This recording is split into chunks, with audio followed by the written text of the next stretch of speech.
a gente lê assim: porque eis que darei ordem, e sacudirei a casa de Israel entre todas as nações, assim como se sacode grão no crivo, sem que caia na terra um só grão. O profeta Amós ministrou em favor de Israel, profetizando contra a casa de Israel, num período de extrema sensibilidade de sua história, de sua trajetória. O período de retorno do cativeiro, restabelecimento da ordem. E uma profecia foi feita através deste servo de Deus: Israel seria sacudido. Nós entendemos aqui pelo menos 3 cumprimentos diretos dessa profecia. O primeiro deles tem que ver com o seu contexto imediato. É Israel no período em que estava, na condição em que estava, e dentro do propósito do Senhor de restaurá-la como nação. Seria sacudida. Quando nós, Igreja Adventista do Sétimo Dia, reconhecendo em Ellen White a voz profética para a igreja remanescente no tempo do fim, conseguimos perceber que ela faz uso desta expressão sacudidura para dizer que algo ocorreria na igreja no tempo do fim. Nós temos um segundo cumprimento aqui, a aplicação histórica com efeitos escatológicos para o tempo do fim. Mas há uma terceira, que atinge todas as pessoas em todas as épocas, é a sacudidura pessoal. Ela não é institucional, ela não é corporativa, ela é de natureza individual. Cada um de nós é testado e sacudido dentro da sua própria experiência. Tão certo quanto é o cumprimento da chuva serôdia, o derramamento do Espírito Santo como sendo algo pessoal, sacudidura também é. E o mais incrível é que elas acontecem simultaneamente. Simultaneamente, enquanto Deus derrama o seu Espírito sobre a igreja, Ele a sacode. Aqui há um detalhe no texto bíblico, que aquilo que presta não será perdido. Tão certo é aqui.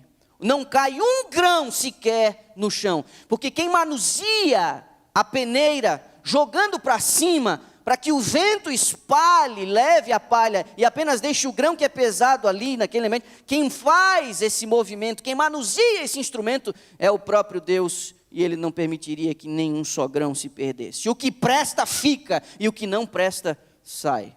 Essa é o símbolo que está por trás disso que nós chamamos de sacudidura. Jesus Cristo mais tarde se pronuncia, usando os elementos da agricultura, e há uma forte conexão entre as duas coisas. O campo é o mundo, ele dá a explicação da parábola do semeador. A boa semente são os filhos do reino, e o joio são os filhos do maligno. E não podia ser mais clara a expressão de Jesus. O inimigo que o semeou, está falando do joio, é o diabo. E a ceifa é o fim do mundo. E os ceifeiros são os anjos.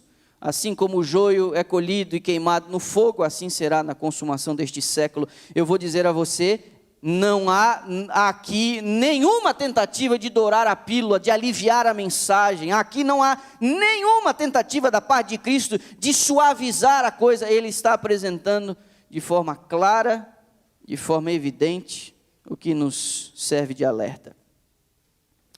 Eu queria dizer a você que há uma necessidade por parte da igreja de se preparar para esse tempo. Observe, e nós vamos utilizar aqui muitas referências. Eu posso dar isso aqui a você, disponibilizar esse arquivo, fica à sua disposição. Se você quiser tomar nota, as referências sempre estão ali na parte de baixo. Olha o que a senhora White diz, e olha como ela se expressa. Quase todos os que professam crer na verdade presente, ela está dizendo, quem aguarda o retorno de Jesus Cristo, aqueles que aceitaram a mensagem bíblica de salvação, ela diz que quase todos os que professam crer na verdade presente não se acham preparados para compreender a obra de preparação para este tempo. Olha, se ela faz o alerta de que quase todos estão despreparados, é meu dever como pastor da igreja preparar você para esse tempo. Eu já tive uma visão muito mais romântica do meu ministério, eu já tive uma visão muito mais romântica da minha atividade ministerial. Eu entrei nisso sem saber direito o que vinha pela frente. Eu, por muito tempo, imaginei que seria possível, fazendo todas as coisas direitinho, apertando todos os botões, seguindo as orientações. Eu, em algum momento, realmente acreditei que poderia haver uma igreja extraordinariamente perfeita, mas tenho acumulado ao longo dos anos uma série de episódios que me fazem pensar os dramas vividos por Jesus em seu ministério, dos profetas em Israel, serão os mesmos enfrentados por todos aqueles que se filiam para liderar o povo de Deus em sua caminhada. De fato, a obra do ministro, do servo de Deus, é criar um ambiente adequado para que os fiéis filhos de Deus desenvolvam-se na fé, mas isso não é possível de forma plena, corporativa, total. No fim das contas, cada um acaba decidindo e é árbitro do seu próprio destino. Mas é meu dever preparar a minha igreja, aquela que está no momento sob os meus cuidados. Devemos com urgência, diz ela, buscar esta experiência e esse preparo, pois Deus está agora cirandando o seu povo, provando os seus propósitos ou motivos. Muitos serão apenas palha, não trigo, pois não haverá valor neles. Cirandando, provando os propósitos e motivos. O último sermão que eu preguei, eu falei da espada que divide as juntas e medulas, que divide a alma e o espírito. É a própria palavra de Deus que faz essa obra da prova dos motivos e dos propósitos do coração. E ela diz: vem uma tempestade implacável em sua fúria. Estaríamos nós preparados para enfrentá-la? Que coisa. Pois bem, estamos falando da sacudidura, estamos dizendo que é o Senhor quem faz o manuseio do instrumento, estamos dizendo que inevitavelmente joio e trigo vão juntos e misturados até o final, de que há um processo de seleção que é efetuado diretamente pelo Senhor. Mas quais seriam as causas da sacudidura? Quais são as características da sacudidura? O que de fato sacode o povo de Deus? Como que a palha é levada pelo vento e o grão permanece na peneira? Como que isso se dá? Como que isso se dá? Aperte os seus cintos. Há pelo menos aqui 7 razões que eu queria considerar com você. A primeira delas é resistência à mensagem de Laodiceia. Você conhece? São os que ouvem a advertência feita à igreja de Laodiceia, mas que não dão bola para ela. Que advertência é essa? Conheço as tuas obras. Você não é frio nem quente. Quem dera se você fosse frio ou quente. Assim, porque você é mono e não é frio e nem quente, vomitar-te-ei da minha boca. Mas você diz: eu sou rico, de nada tenho falta, mas não sabes que és um desgraçado, miserável, pobre, cego e nu. A visão inflacionada de si mesmo, o apoio em apenas acreditar na fé, acreditar na doutrina, acreditar na mensagem, isso de forma nenhuma é suficiente. Mas aqueles que professam ser do povo de Deus e marchar com o povo de Deus, desenvolvem uma característica de arrogância, apoiando-se em seus próprios feitos religiosos, em sua frequência à igreja, em sua devoção ao sábado, em sua fidelidade no dízimo, em seus dons, a habilidade de virem aqui na frente e fazerem as coisas, de se engajarem nos ministérios da igreja ou coisa do tipo. Isso não é garantia nenhuma. Quantos anos você está na igreja, de quem você é filho, quantos estudos você deu, quantas pessoas você conduziu ao batismo, nada disso. Apoiar-se nisso é respirar a atmosfera de Laodiceia. E quando a mensagem é pregada, dizendo: você precisa mudar de vida, há alguns que olham e dizem: mensagem extremista, discurso radical, igreja legalista, rígida, inflexível, não é bem assim. Essa é uma característica daqueles que serão sacudidos. Observe.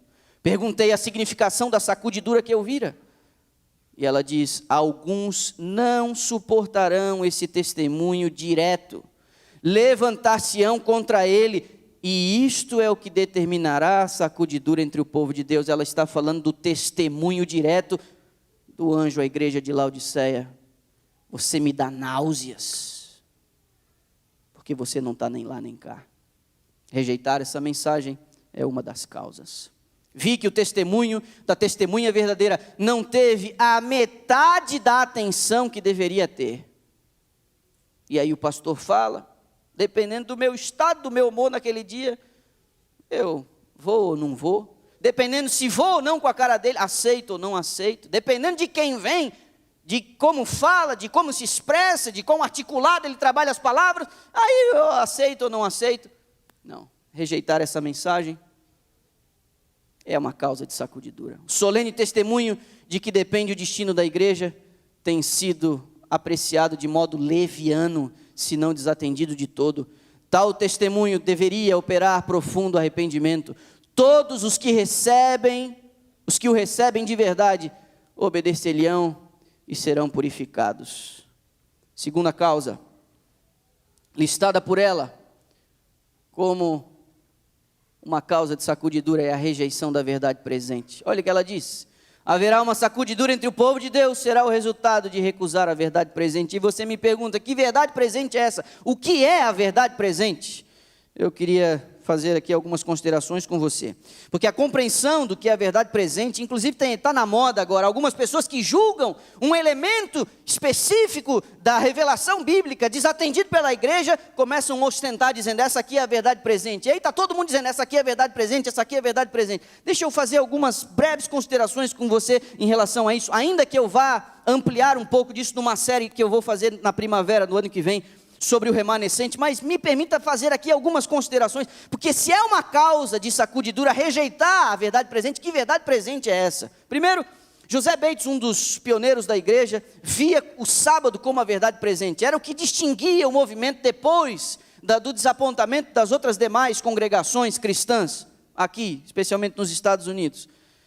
Tiago White, nos periódicos, ele se expressou em relação a isso, num primeiro momento, inclusive a primeira edição da revista publicada por ele, a revista chamava-se Verdade Presente, ele trabalhou o elemento do sábado, mas mais tarde considerou aspectos relacionados ao ministério de Cristo no santuário celestial, a segunda vinda de Cristo. Mas Ellen White, ela sim, que vai até 1915, com 60 anos praticamente de ministério profético, ela utiliza a expressão verdade presente para, primeiro, se referir ao movimento, os que são da verdade presente, como uma causa, a causa da verdade presente.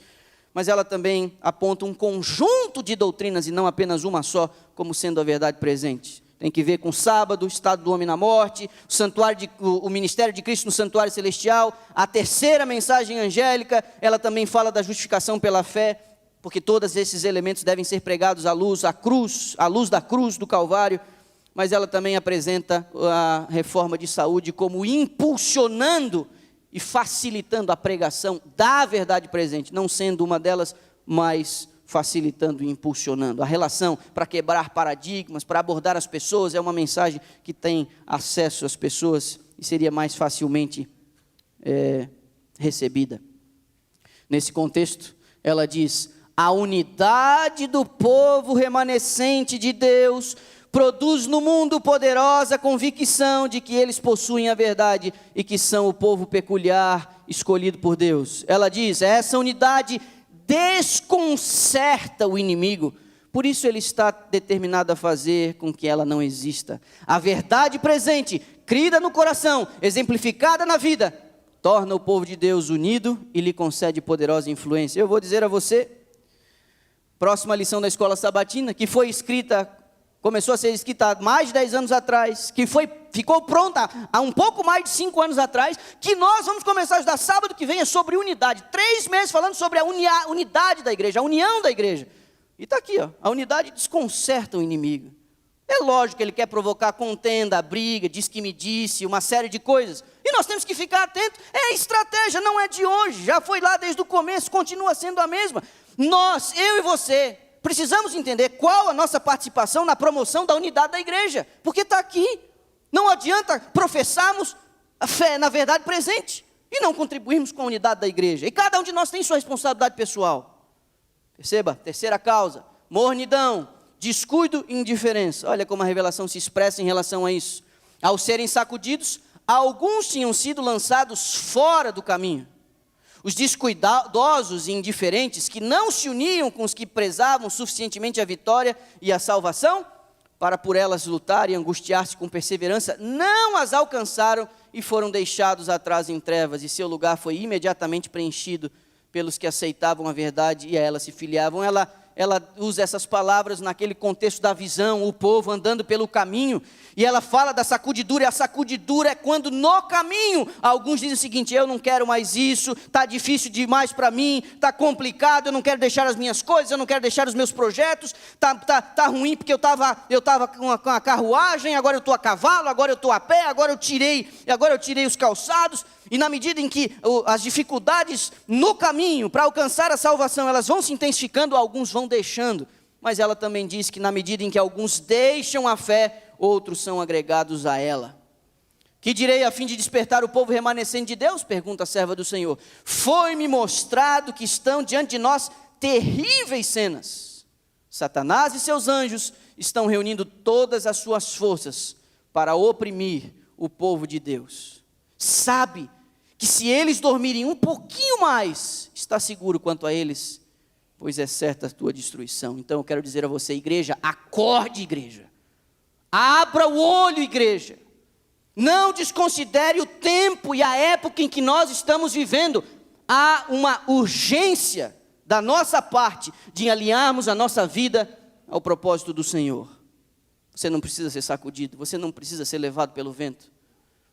Quarto, conhecimento superficial da verdade. Há 30 anos, essa semana, na terça-feira, minha mãe fez 30 anos em que foi batizada junto com minha irmã no batismo da primavera. Meu pai 2 anos antes, meu irmão 3 anos depois, eu 5 anos depois. Olha, naquela época, eu ouvia com muita frequência, os adventistas são o povo da Bíblia. As pessoas, inclusive, advertiam: não estude a Bíblia com um adventista, porque ele vai te pegar. Um adventista conseguia dar razão de sua fé, explicar seu ponto de vista, estabelecia uma linha de raciocínio e dizia: é assim por causa disso, disso, disso. A minha pergunta é: por que você crê no que você crê? Sustentado em que você faz o que você faz, do ponto de vista doutrinário? Tenho a impressão que muitos de nós temos tido uma fé diluída quase por osmose. Batizei porque, enfim, é a religião da casa, é a religião da família. Não, conhecimento superficial da verdade. Uma pesquisa realizada recentemente no Brasil, com todas as igrejas, num sábado pela manhã, revelou que a média da leitura da Bíblia entre os adventistas do sétimo dia, na América do Sul, estava em torno de 15 minutos por semana. A minha pergunta é: quem sobrevive a 15 minutos de leitura da Bíblia semanais? Às vezes eu fico me perguntando, ao chegar aqui no sábado pela manhã e ver uma meia dúzia de gato pingado na escola sabatina, por que não vem? Eu às vezes até fico me perguntando se devo transmitir algumas coisas. Por que não vem? Sério, eu fico me perguntando, por que não vem na escola sabatina? Não gosta da escola sabatina? A escola sabatina é chata? Qual a razão? Muito longe, está cansado?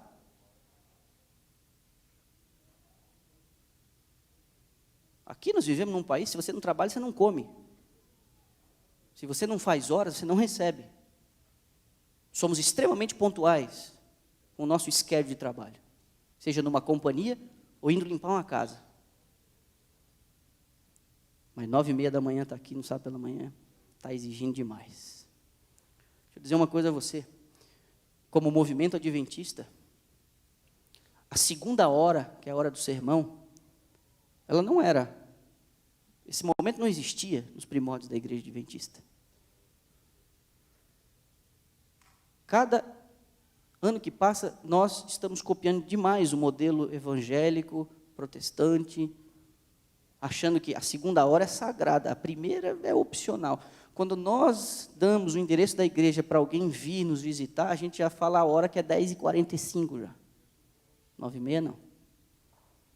Deixa eu dizer a você, a escola sabatina garante, primeiro, a unidade doutrinária da igreja ao redor do mundo. A escola sabatina garante uma noção missionária, a fim de que os fundos levantados possam beneficiar ações específicas no avanço do evangelho ao redor do globo.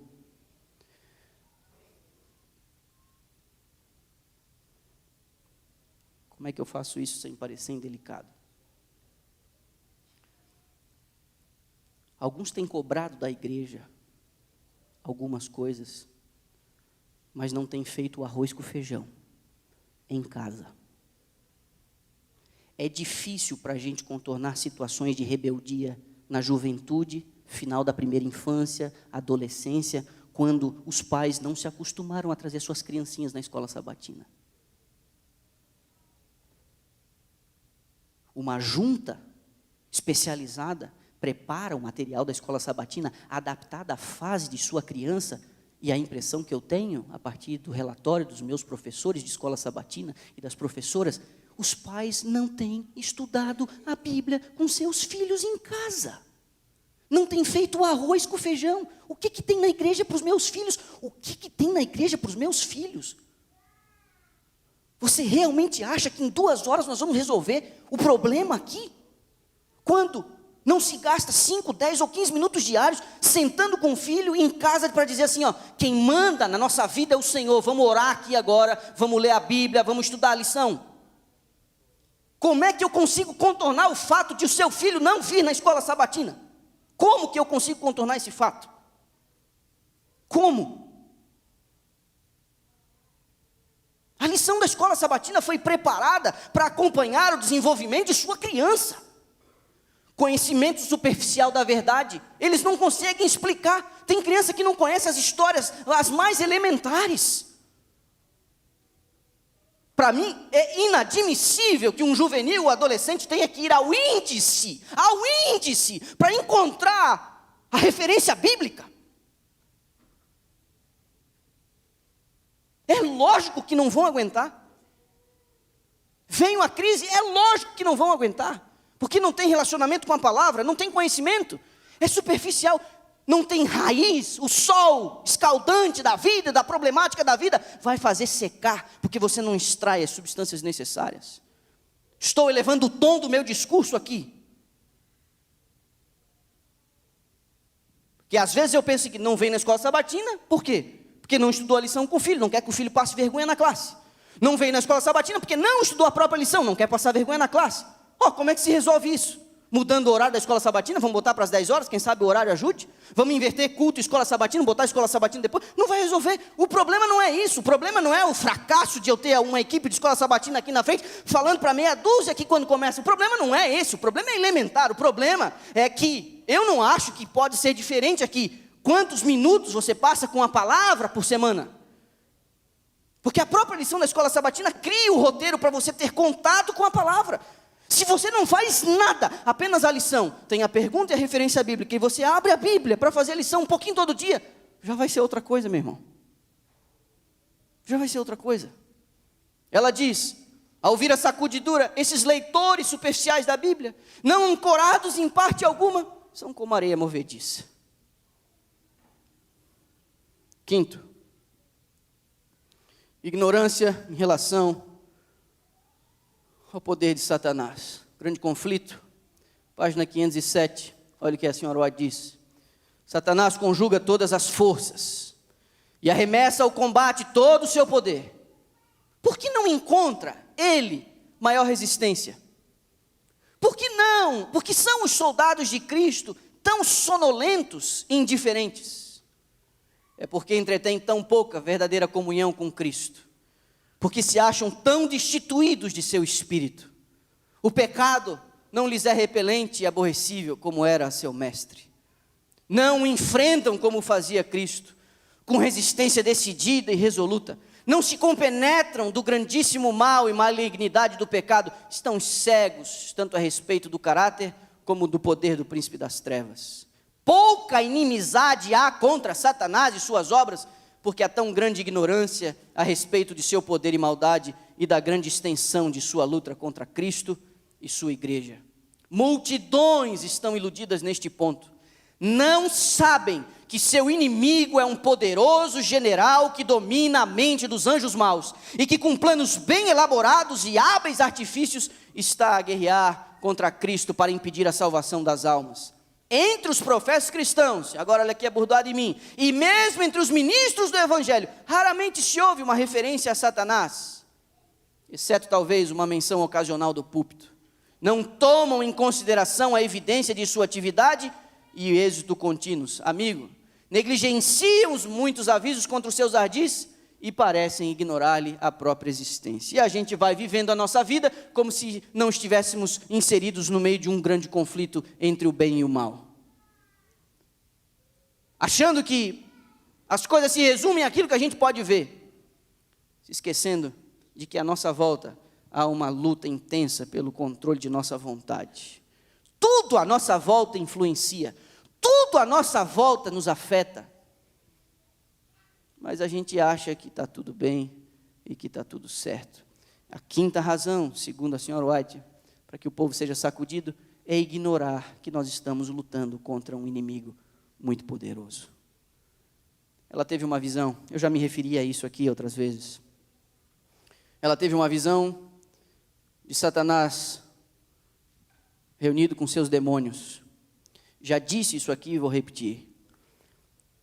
Originalmente, essa visão que ela teve da reunião de Satanás com seus demônios, ela registrou no livro O Grande Conflito. Antes de ir para o prelo, ela disse: por favor, vocês tirem essa parte aqui, não publiquem com o livro, porque não é apropriado, porque em visão profética entendeu que esse livro chegaria a muitas mãos e era um recado especificamente para a igreja adventista.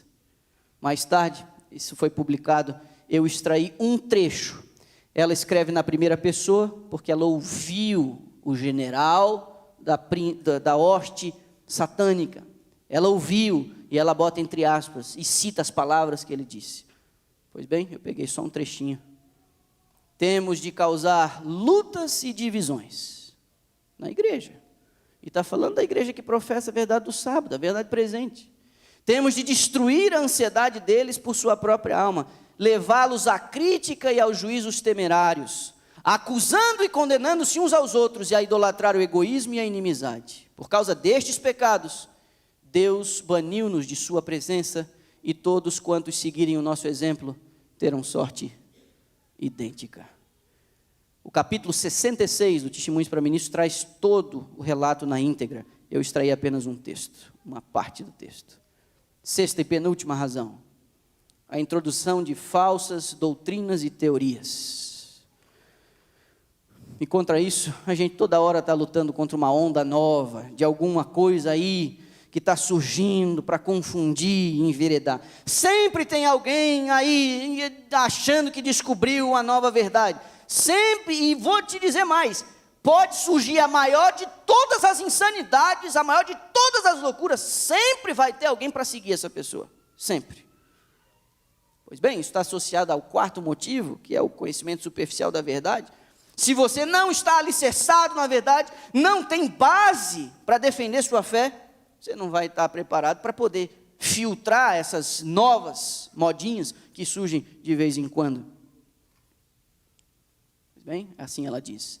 O Espírito de Deus tem iluminado cada página dos escritos sagrados, mas há aqueles sobre os quais pouca impressão eles fazem, por serem imperfeitamente compreendidos. Ao ouvir a sacudidura pela introdução de falsas teorias, esses leitores superficiais, não ancorados em parte alguma, são como a areia movediça. A experiência do passado há de repetir-se, diz ela.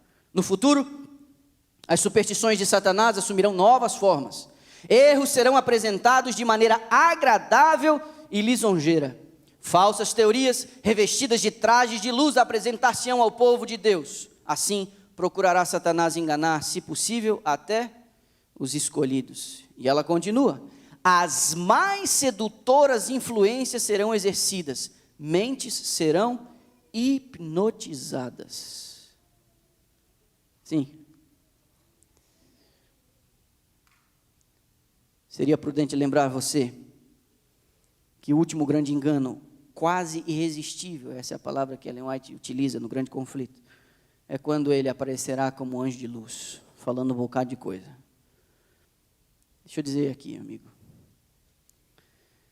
se tem uma coisa, uma falha na compreensão escatológica dos adventistas no tempo atual, é a seguinte: os adventistas receberam instrução especial em relação a cronologia dos eventos que vão desencadear na volta de Jesus. Os adventistas sabem que sacudidura e chuva serôdia são simultâneos. Os adventistas sabem que após ou durante o período de chuva serôdia, a igreja será tomada por um grande poder. Os adventistas sabem que haverá uma grande conversão nesse período, simultâneo ao decreto da mudança da lei de Deus por parte do Estado, fazendo uma aliança com a igreja. Os adventistas sabem disso, e os adventistas sabem que a mudança da lei de Deus se dará antes do fechamento da porta da graça, e vai ser um período de teste, a fim de ver quem que é fiel e quem que é infiel. E alguns adventistas, sabendo dessa cronologia, pensam assim: deixa eu ir tocando a minha vida, e quando algumas coisas começarem a acontecer, eu mudo de atitude, porque eu sei que isso tem que acontecer antes, e aí eu ajeito a minha vida. Isso não vai acontecer. Isso não vai acontecer.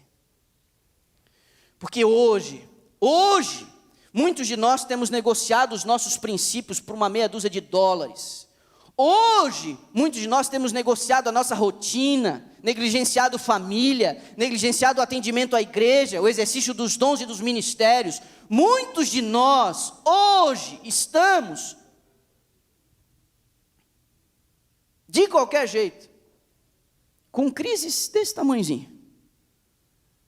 Quando a crise, a última delas, se arrebatar sobre a igreja, as expressões, os adjetivos utilizados ali são terríveis, incomparáveis, urgentes. Você acha realmente que nessa última grande crise, nessa última grande batalha, eu me condicionei a vida inteira para dizer: vida leva, leva eu. Levei a minha religião, a espiritualidade, o meu cristianismo com a barriga, de todo jeito, nutrindo um bocado de vontadezinhas, nutrindo um bocado de sonhos, nutrindo um bocado de pequenos reinos, colocando o Senhor no banco do carona, recorrendo a Ele só quando for um grande problema, às vezes de ordem financeira, que é o que mais afeta a gente. Aí quando chega essa grande crise, você acha realmente que nós estaremos prontos? O nosso pescoço a prêmio? Não estaremos.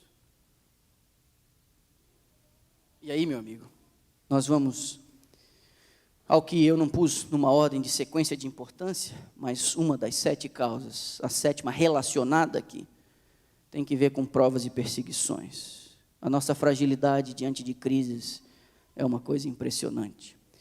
Mas é lógico, a sacudidura, você tem conhecimento especial da verdade, você tem resistência à mensagem Laodiceia, você tem a rejeição à verdade presente, você tem todos esses elementos que até aqui nós consideramos: mornidão, indiferença, descuido. Só que a prova e a perseguição, ela apenas é o vento soprando. É o vento soprando. Porque eu falhei nas outras coisas elementares, a prova e a perseguição apenas vai evidenciar que eu sou palha. Ao aproximar-se a tempestade, uma classe numerosa que tem professado fé na mensagem do terceiro anjo, mas que não tem sido santificada pela obediência à verdade, abandona sua posição, passando para as fileiras do adversário. Amigo, o que esse texto aqui está revelando não é apenas que alguns vão deixar a igreja, mas que alguns vão se unir na oposição a ela. Não é apenas que eu viro as costas ao projeto de Deus para a minha vida e para a eternidade. Esse texto está revelando, não é a rejeição apenas, é que a rebeldia, a resistência, o orgulho, o não permitir que a mensagem bíblica amoleça o meu coração e eu reavalie a minha responsabilidade pessoal, faz com que, quando de fato eu viro as costas, eu não apenas ignoro a situação, mas eu me filio aos inimigos da mensagem, aos inimigos do movimento. É a profecia. Os membros da igreja serão individualmente provados. Serão colocados em circunstâncias em que se verão forçados a dar testemunho da verdade. Muitos serão chamados a falar diante de concílios ou tribunais de justiça, talvez separadamente e sozinhos. A experiência que os haveria ajudado nessa emergência, negligenciaram obter, e sua alma se acha opressa de remorsos pelas oportunidades desperdiçadas e os privilégios que negligenciaram. Logo o povo de Deus será provado por ardentes provas, e a grande proporção dos que agora parecem genuínos e verdadeiros demonstrar-se-á metal vil. Em vez de se fortalecerem e confirmarem com a oposição, as ameaças e abusos, tomarão covardemente o lado dos oponentes. Quando a lei de Deus for anulada, sua igreja será peneirada por provas terríveis, e uma proporção maior do que agora podemos prever, dará ouvidos a espíritos enganadores e doutrinas de demônios. Em vez de serem fortalecidos, quando levados a situações difíceis, muitos provam não ser varas vivas da videira verdadeira, não dão fruto, e o lavrador as tira. Deixa eu dizer aqui uma coisa a você.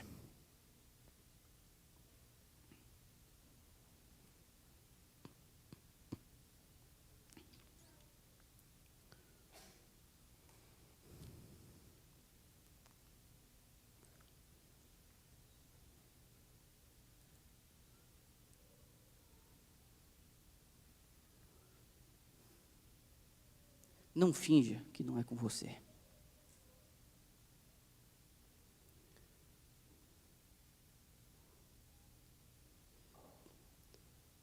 Nos últimos dias, eu orei para que ninguém traísse a própria consciência. É a consciência, é onde o Espírito trabalha, é lá na mente. Ele acessa os lugares mais sombrios de nossa alma, lá no âmago de nossa alma, lá dentro. Nós não temos outra resposta a oferecer a Deus, a não ser nos rendermos ao seu convite e sua oferta de salvação. Nós não temos onde nos esconder, a crise virá para todos. A crise virá para todos. Às vezes ela afeta o dinheiro, tira o sono da gente, perde o emprego, perde a estabilidade, perde o horizonte. Estava tudo muito tranquilo, mas o Senhor, em sua misericórdia, diz: eu preciso que você volte para mim, eu preciso que você volte os seus olhos para mim. Eu te amo demais para manter você numa boa aí, perdendo a chance de ter você comigo no céu. Então eu vou permitir que a doença venha, a enfermidade, a fraqueza, a limitação. Eu vou permitir que alguns dos seus amigos se revelem tal quais eles são e você se sinta desamparado, você se sinta sozinho. Eu vou permitir que você sinta algumas coisas, porque você tem que se voltar para mim. Mas, meu amigo, eu estou pregando essa mensagem difícil no tempo onde a graça opera. A graça está operando aqui e agora. É a graça, é o amor, é o coração amoroso do Pai que diz o seguinte: se renda.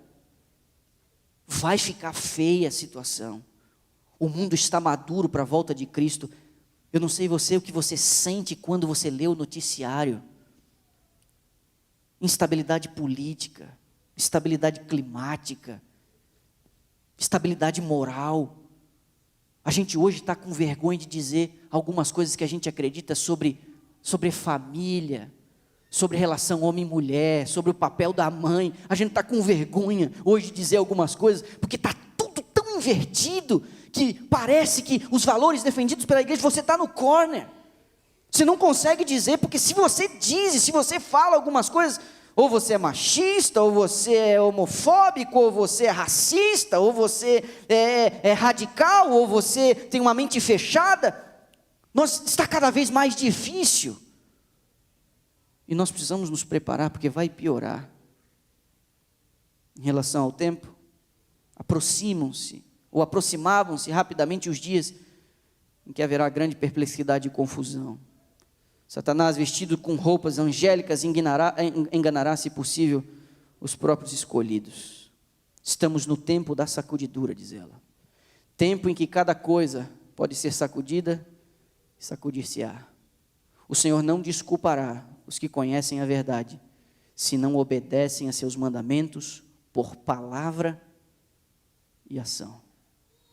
Se não fizermos nenhum esforço para ganhar almas para Cristo, seremos responsáveis pela obra que poderíamos ter feito, mas que não fizemos por causa de nossa indolência espiritual.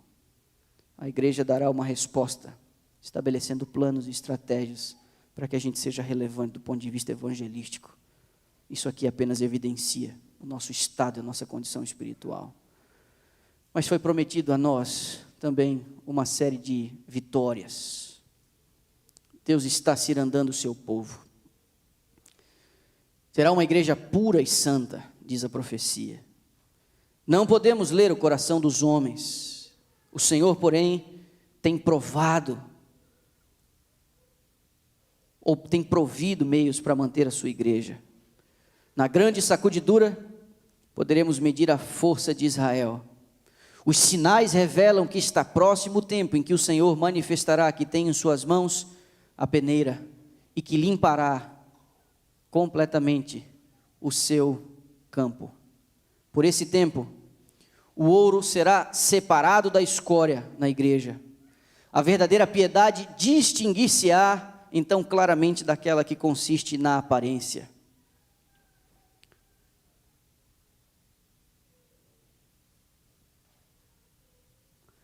Muitas estrelas, cujo brilho temos admirado, então se apagarão, transformando-se em trevas. A palha, como nuvem, será levada pelo vento, mesmo de lugares onde só vemos ricos campos de trigo. A menos que se arrependa e converta a igreja, que agora está a levedar-se com sua apostasia, comerá do fruto de seus próprios atos, até que se aborreça a si mesma.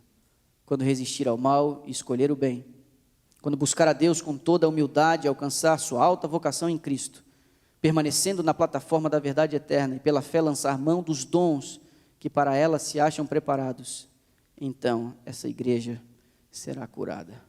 Aparecerá então na simplicidade e pureza que Deus lhe deu, separada de embaraços terrenos, mostrando que a verdade com efeito a libertou. Então seus membros serão na verdade os escolhidos de Deus e seus representantes. Amigos, não há por que eu e você sermos pegos de surpresa. Não há por que eu e você sermos pegos no contrapé. Você sabe que no dia do ajuste de contas final, no dia do juízo final, o Senhor vai utilizar seu código de conduta moral para medir as pessoas. O Senhor vai utilizar a revelação bíblica para dizer: isso aqui era o que eu tinha proposto para você, e você rejeitou. Muitos serão, e as pessoas serão confrontadas de fato, com a revelação bíblica. Esse era o recado, você sabia o que você tinha que fazer. Alguns de nós seremos confrontados porque negligenciamos entender os nossos deveres. O conhecimento estava à disposição, a revelação estava ao nosso alcance, mas para a gente não se comprometer, a gente ignorou a coisa. Mas você sabe, ainda que esta seja a base do julgamento, sabe o que mais vai condenar as pessoas no dia do juízo? Sua própria consciência. Numa dinâmica que nós desconhecemos, usando as ferramentas que nós desconhecemos, o Senhor vai colocar diante de nós todas as interferências que Ele fez para despertar a nossa consciência em relação à verdade. Nesse dia, eu falei com você no seu coração, assim, e você resistiu. Naquele dia, alguém lhe procurou, alguém lhe fez um alerta. Naquele dia, eu mandei alguém para falar com você nesses termos. Naquele dia, você ouviu isso, naquele dia, você ouviu aquilo.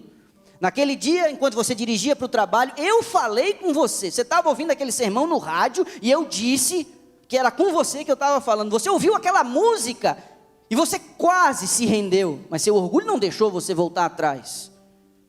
No dia do juízo, a nossa consciência, os ecos da voz de Deus em nossa mente ao longo de toda uma existência, serão suficientes para dizer: eu fiz de tudo para salvar você e você rejeitou. Foi vaidoso demais para tributar a minha glória. Estava ocupado demais para se envolver com os meus negócios. Orgulhoso demais para confessar que estava errado. Orgulhoso demais para pedir desculpas, para pedir perdão. A nossa consciência. Essa mensagem chega em tempo de graça.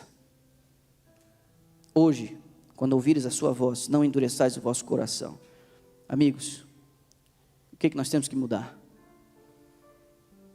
Ouvir as palavras de advertência, entendendo que a própria testemunha verdadeira diz: eu disciplino a todos quantos amo. Quem dá advertência é o próprio Deus, que ama muito. O que temos que corrigir? Passar mais tempo com a palavra. Você sabe que Facebook, Twitter, Instagram, se tem uma utilidade, é que no dia do juízo vão provar para todo mundo que não foi por falta de tempo, que a gente não aprendeu mais. Eu sinto que nós precisamos melhorar com isso daqui. Como família, está na minha agenda. Quando eu for visitar você, um dos meus tópicos é levar um roteiro para você, de como conduzir sua casa em torno da palavra, para que os seus filhos cresçam fundamentados na palavra. É causa de sacudidura. Aí não lê a palavra, não faz a lição, mas fica ouvindo um monte de sermão no YouTube. Meu irmão, não coma comida mastigada. Tem o seu valor, tem a sua utilidade, mas é acessório, não é prato principal. Sermãozinho de YouTube, por melhor que ele seja, não é a sua comida principal. Pode ser sobremesa, pode ser um acréscimo, pode ser um suplemento. Você tem que se alimentar. O meu sermão aqui do sábado, dos anciãos, ou de qualquer um que assuma o púlpito aqui, não é a sua comida principal. Isso aqui é causa de sacudidura. Aí lógico, vem alguém com um discurso envolvente, com 70 mil slides de Ellen White descontextualizados no sermão, lá no YouTube, você ouve aqui por 2 horas, numa chácara, numa palestra, numa garagem, seja lá onde for, pronto, a igreja adventista apostatou, aí começa um negócio aqui dentro da igreja, e as pessoas começam a falar um bocado, é lógico, tempo com a palavra. Nem mesmo o espírito de profecia, a leitura da série Conflito, dos testemunhos, nem mesmo isso deve substituir o estudo da palavra. Eu estudo muito a revelação, vivo pendurado no espírito de profecia. Nem mesmo o espírito de profecia substitui isso aqui. Causa de sacudidura.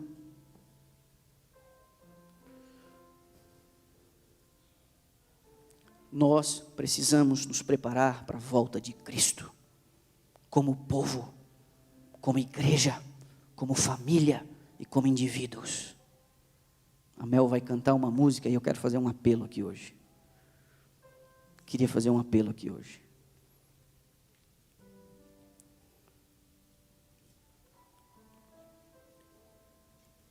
Eis que estou à porta e bato. Se alguém ouvir a minha voz e abrir a porta, entrarei em sua casa, com ele cearei e ele comigo. Esse é o apelo. De alguma forma, temos deixado Jesus Cristo do lado de fora. Ele precisa entrar. Ela vai cantar de mais uma chance. Mais uma chance. E eu queria orar por você. Como igreja, como família, nós somos um corpo. Quis a providência nos unir nessa época da sua vida e da minha vida. E aqui nós estamos. E eu quero orar. E se você sente que de certa forma a mensagem de hoje é para uma reconsagração de sua vida, é para que você possa fortalecer sua fé, remodelar sua rotina, reavaliar seus compromissos com a igreja, eu gostaria que você viesse à frente para eu orar ao final dessa canção. Eu vou estar com meu coração aqui, contrito, por mim e pelo rebanho que o Senhor me confiou. E você vem à frente e a gente ora, porque quando o vento soprar e quando ele manusear a peneira, que nenhum de nós se perca, que sejamos provados como grãos e permanecemos para frutificar para a sua glória. Que assim seja.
Senhor, eu me mantenho com os olhos fechados, eu não sei nem quantos e nem quais, mas o Senhor que sonda os corações, o Senhor que já transitava neste lugar antes de a gente colocar os pés aqui hoje pela manhã, o Senhor que nos atraiu a este lugar de nossa casa, de nossa residência, o Senhor que acompanhou os dramas de nossa semana que passou, o Senhor que conhecia exatamente o estado em que nos encontrávamos quando a gente chegou aqui, tudo aquilo que concorria com a nossa atenção, tudo aquilo que competia com a Tua voz dentro de nossa alma, o Senhor conhecia todas essas variáveis. A esse Senhor, nesse momento, eu recorro, que nenhum deles se perca, Pai. É responsabilidade dessa igreja local criar um ambiente favorável para a atuação do Teu Espírito. Em alguns momentos é necessário pegar as pessoas no colo, mas em outros momentos é necessária a confrontação para que elas compreendam sua responsabilidade pessoal e individual. E a mensagem vem da Tua palavra. O Senhor disse que sacudiria a casa de Israel. A mensagem vem da revelação à igreja remanescente através do dom profético manifestado em Ellen White, nos trazendo essas advertências, sistematizando para a gente, trazendo informações adicionais. Cuida com isso, cuida com isso, cuida com isso. E fomos alertados hoje. Nós estamos lutando contra um inimigo impiedoso. Ao contrário de nós, que de vez em quando a gente se assossega para descansar, ele não descansa. Sabe que tem pouco tempo, que pouco tempo lhe resta e está furioso, usando todas as forças disponíveis contra a igreja e o movimento, a pregação da verdade presente. E nós estamos despreparados, Pai, para enfrentá-lo com nossas próprias forças. Nós precisamos da ajuda, da Tua ajuda. Nós precisamos, nesse momento, Pai, sermos batizados pelo Espírito Santo de Deus. O batismo do Espírito Santo não foi prometido àqueles que fazem tudo que é certo. O batismo do Espírito Santo não foi prometido a quem de direito.